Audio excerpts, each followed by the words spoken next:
Hi, my name is Mariano. I'm a therapist. I work with IFS, Internal Family Systems, and I want to tell you a little bit about what it is and why I think it's such a great way to explore one's inner self and just to heal. I have really found IFS to be a game changer, both personally as a client and as a therapist. And I think that it's really something that's growing really fast, and in the future it's going to make a very, very, very, very big impact in the world of psychology. It already is.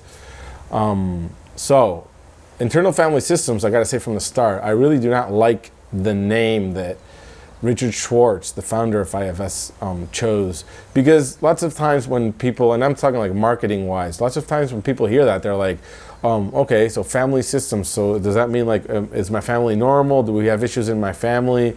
And what does that mean? That has nothing to do with what IFS is, because it's internal family in the sense of like the parts, kind of like in the movie Inside Out. We have different parts inside of us that are like an internal family. And like when you say like, oh, I really want to go out, but at the same time, I kind of want to sleep, go to sleep and just relax and not see people. But at the same time, there's a part of me that wants to socialize and a part of me that wants to party. So all these mixes of different, maybe conflicting at times, maybe harmonious at other times, different parts of us that have a right in themselves to exist, to their own emotions, their own feelings. And in that way, we're not thinking of human beings as like this unified person in which all the different aspects of the personality form a coherent whole. Actually, we have different contradicting aspects, and IFS kind of incorporates that as something very normal. An exaggerated example of that would be dissociative identity disorder, which is categorized as disorder, and IFS is just taken to be something that's normal but has gone to extreme, very unhealthy lengths. So yes, we all have different aspects of ourselves, different parts that coexist, and that's healthy and that's normal. That's what gave it its name, but I wouldn't say it's the most important aspect of IFS.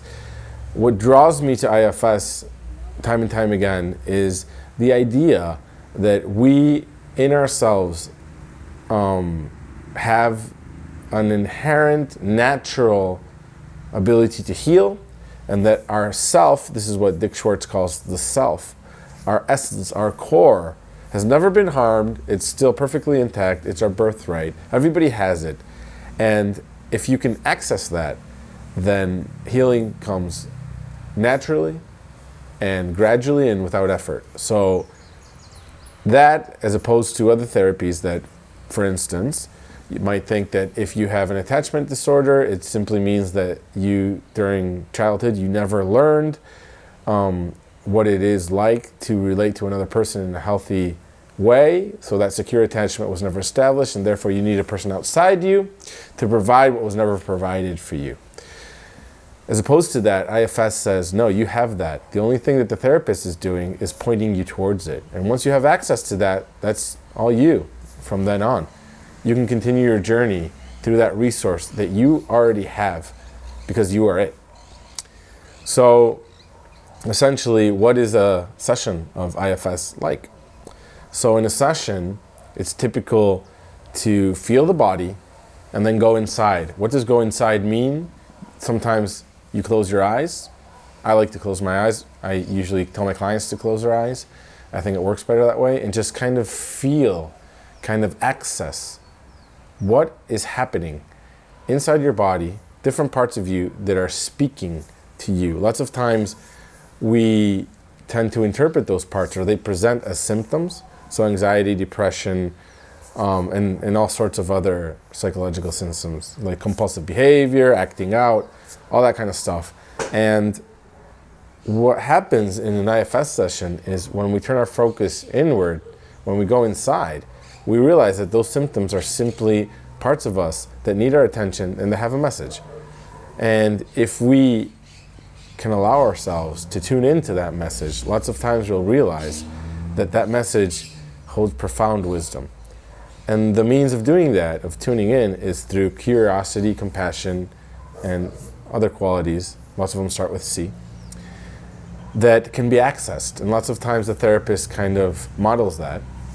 So there's parts of us that maybe we tend to criticize or we tend to try to shut out, and the therapist will include them. All parts are welcome. That's kind of like the motto of IFS. We'll include all those parts so we can tune into them with curiosity and compassion and see what happens.